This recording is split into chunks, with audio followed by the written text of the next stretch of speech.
ssebo ebirimi. Empoma y'olulimi Oluganda. Mutereevu. Ssebo nantudde musaamugula. Nange nzikalidde ssebo. Weewaawo. Ssebo lwali tululananye. Naye nzikiriza nti enkuyege ezikyakubira endulu ssebo koolabiseeko. Tujjukiza abawuliriza ba Busiro Media nti empooma y'olulimi Oluganda ekutte akati.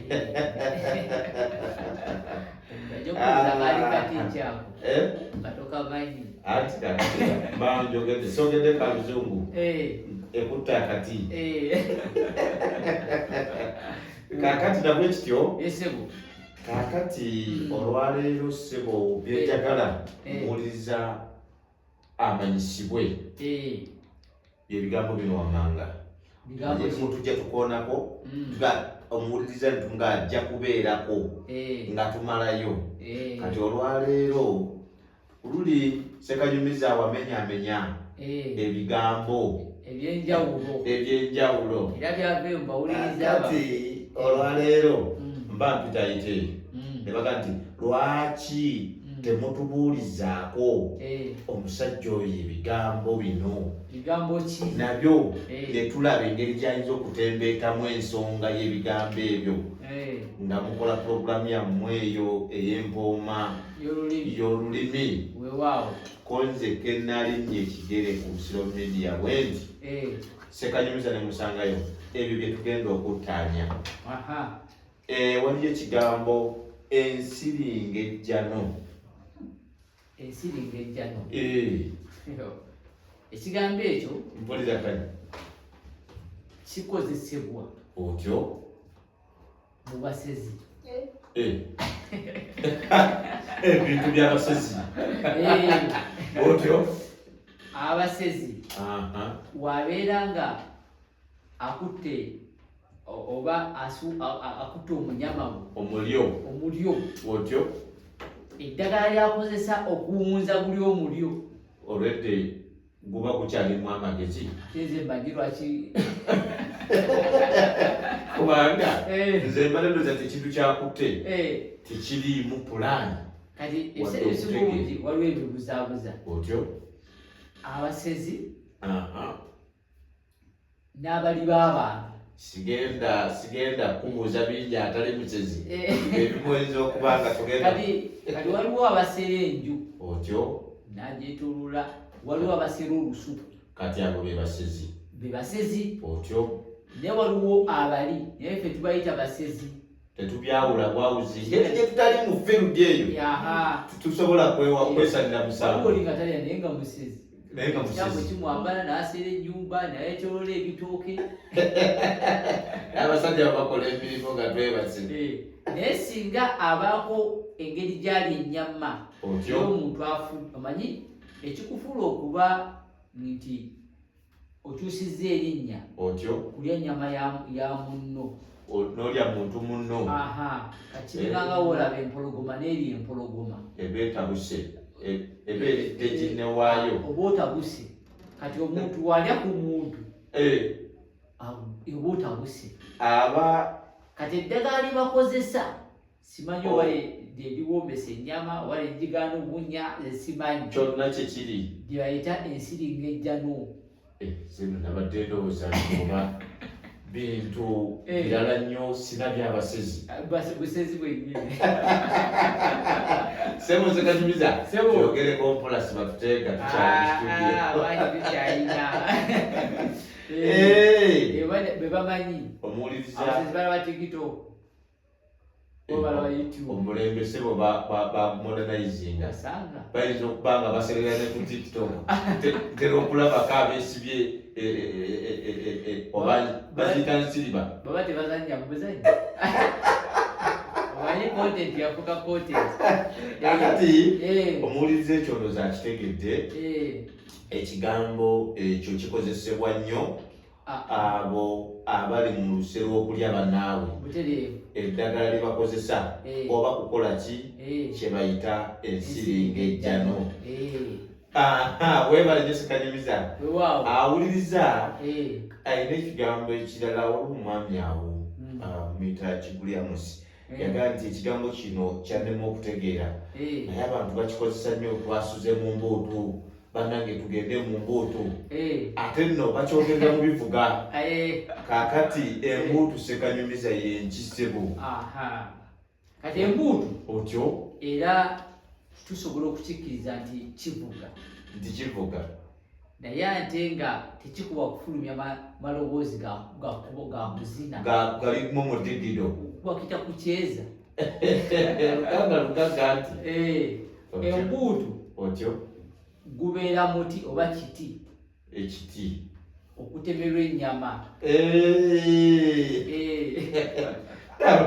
nti twasuze mu mbuutu era nalimanyi nti mpozi gamba bugambye nti ebiseera ebisinga obungi ebiseera biri ebikadde otyo bituvuddemu otyo abantu ogamba nti twasuze mu mbuutu omanya nti nno bwe basuze wonna balidde ennyama ne basenza bigere okubanga oli yabayise nattande naye nga batire nti badde bakulya mbuzi 8 just mbuzi bamukiro oba 9 bagamba mbwe embuzi okugisala ngeri mu kiro 15 yeba oba seddume w'embuzi kati nga abantu abo bali badde balya mbuzi 8 naye ne babasalira ente namba be batera kikosa nti twasuze mu mbuutu kati embuutu ze zivuga awo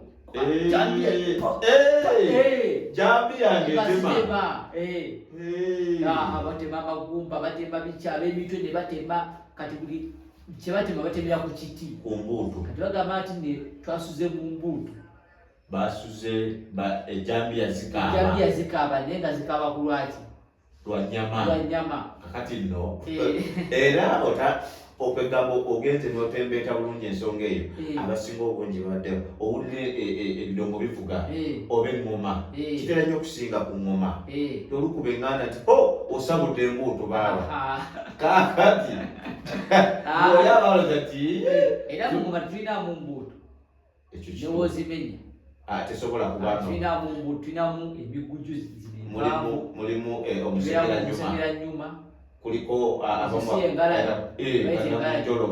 namunjoloba tulinamu empuunyi ezetuzibwako tulinawo nekubwako ezo temulimu olaba netuba tugenze mu Zakabaka temulimu tebakubako nga enaggalani mujaguzo tugiyita mbuutu eyo giyita mujaguzo simbo tetulinamu mbuutu kitegeeza ekigambo ekyo kiba kikozesebwa kisikizibwa obusikizibwa olw'okuba nti naye tuba tutema ennyama tusisinkanibwa nga tufulumya amaloboozi ejambi yazitema kuli ennyama egumba bwekaaba ate oba mu lufula atwapa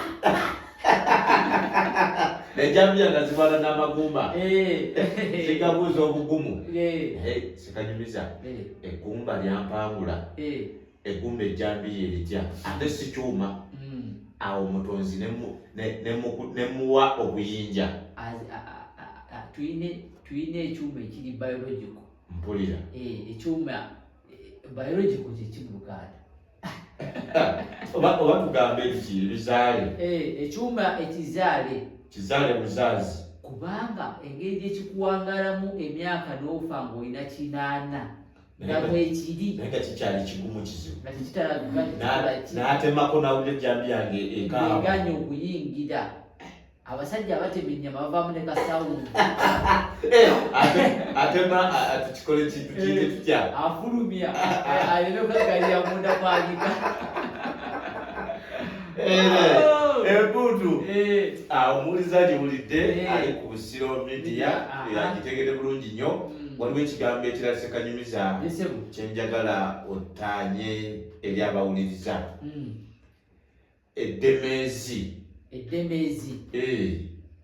eddemeezi otyo abantu abasinga obungi bakimanyi mu butuufu naye kirina amakulu ameka amakulu ag'enjawulo amakulu ga mirundi 2 kati eddemeezi ekisooka kyebamanyi otyo lyekkubo mwasanjala nga ddene nga ddene olinaga nkutte mu ddemeezi nze nno nalirooza nti bagereseza ku ssaza lya ery'Ebulebezi. Mu Luzungu ye highway. Wogamba nti ndi mu Ddemezi. Bategeera oli mu kkuba eggazi nga ddene ate nga mwasanjala nga nga mwajolaga wala.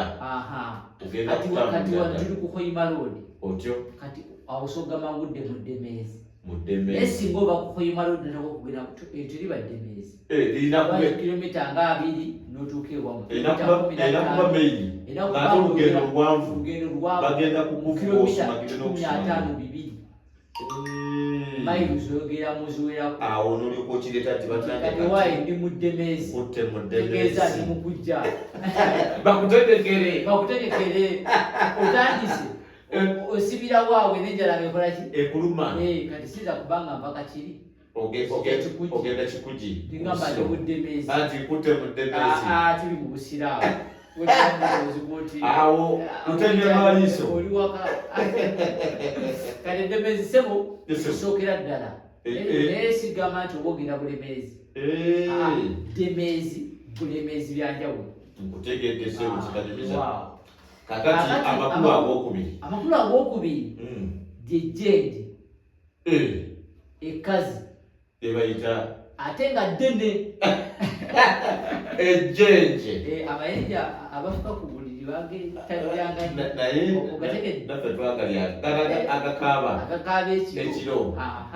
Saino kankunyumize twakulanga omuseke nga tusiba obuti obw'emmuli netubusibamu akaayi netukolezaako omuliro netulumba ennimiro nga tusaatuukira mu bijanjalo tunoonya ejjenje. Ejjenje bwayesanga lumuli twanoonya ate wawuliranga amaloboozi kakati ng'omuliro guno libeera teriraba akola kyajja. Kati twabeeranga n'ejjambiya nga musembera ne musembera ejjenje eggezi bwe liba ligenda likaaba livaayo mu kituli likaabira wano wabweru. Kati twabeeranga n'omugezigezi alina ejjambiya ng'afumita gye ligenda okudda bwezzi ligenda okuddayo nga waggale nga tulonda malonda. Kati gwe naawe ejjenje mwena baali bagezi. Twalisinganga amagezi gyafulumangayo lubolome mwene mulitayiza tuzibikira weewaawo. kakati nemukwata emmome lirina gyeridda ati emiyango tugigadde. Kakati kolikwa ku Kamuji engezi bagintisa ngu esima emikwesese esima wano wefuna obuzibu mpulira eyita gyaziba gyatera kakatiriwe kati esima netabotola nerekawo wenayita ate webeera esima nekkirira nemaana eyambuka bweti etekamu zigizaga mutakoomo kati ekuba wetonya ngekiri mu kiyu byokumba eri waggulu mu kabada. Eyo si nyangu eyo sebo kati ogobera ekituli okoowa ogamba kansima ekisibi osima okkirya okujjukira oba okoowa ogireka kungulu kumbe yeyeeni otagalire nomngebuke olowooza kambikewo ettaka ngenawe yeyise sebo eyo olwo omulundi oguddako anti bangamba mwambala buziina muki muyizi otyo kakati tujja kujoogerako tujja kuyiga obadde sebo sekanyumizi okyali kugamba omuwuliriza nti ejjenje ekkazi ng'ate ddene lyebayita eddemezi. Awo omuwuliriza akifunye mu ngeri za mirundi ebiri. Kitegeeza oluguudo naye ng'era lunene ng'ate lugenda lugendo lunene. Ekigambo kyezokozesa mwasanjala. Wabaddewo ekigambo ekirala omuwuliriza kyayagala okutegeera okitembeete bulungi sebo mu mpooma y'Oluganda wano ku Busiro. omujega onzizizaayo mu basezi era nakyo kyekuusa ku basezi ate abantu bakikozesa nnyo anti laba omujega ono gudi mujego nali manyi nti kyabunafu ti omuntu atalina maanyi gwe bayita omujega ate edda ssebo omujega si omuntu atalina maanyi mpulira omujega kijjulo birimu n'okulya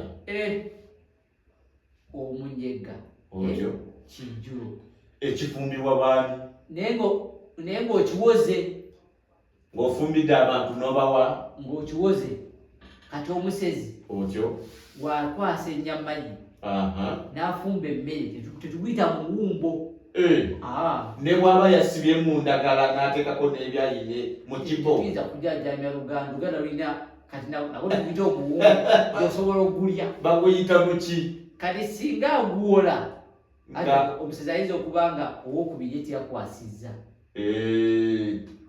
najje waddeyiba n'amugamba saakwasizza leero byaganyeemu kati olwokuba tagenda ku bbuca kutema aba ayina okuweebwa ono eyafunye kubanga naye tebagula balonda ebisuule begabira tusogambo engeri gyokwasiza kakiguza munange nguza oyinza okubuuza nti gwe waguzeewanguza kati singa awolebwa omuwumbo ogwo omuwumbo ogwo gwe bayita omujega ekitegeera nkufunye bulungi gwe bayita omuki singa kanegerezeeko singa nze nga lunaku lwasazwe nga nzijewuwo nga gwe wakwasiza nemala nkuwola n'ompaayo nina okuddiza kyompadde kye bayita omujega kyenkuwadde kye bayita omujega nawe oba onsasula mujega kakaaye tuli ku bbaalawo nti naye nkubanja omujega gwange bamutambulatambula omujega gwange oguzadde togamba muwumbo kati nga nkugamba nti munaye nange nkyayigga omujega gwenjaguleeta nze mbadde ndowooza nti ekyo ekivumo kya muntu omunafu gundi nawe oli mujega tosobola na kusikula biti bino oba omuvumi omuwumbo gwe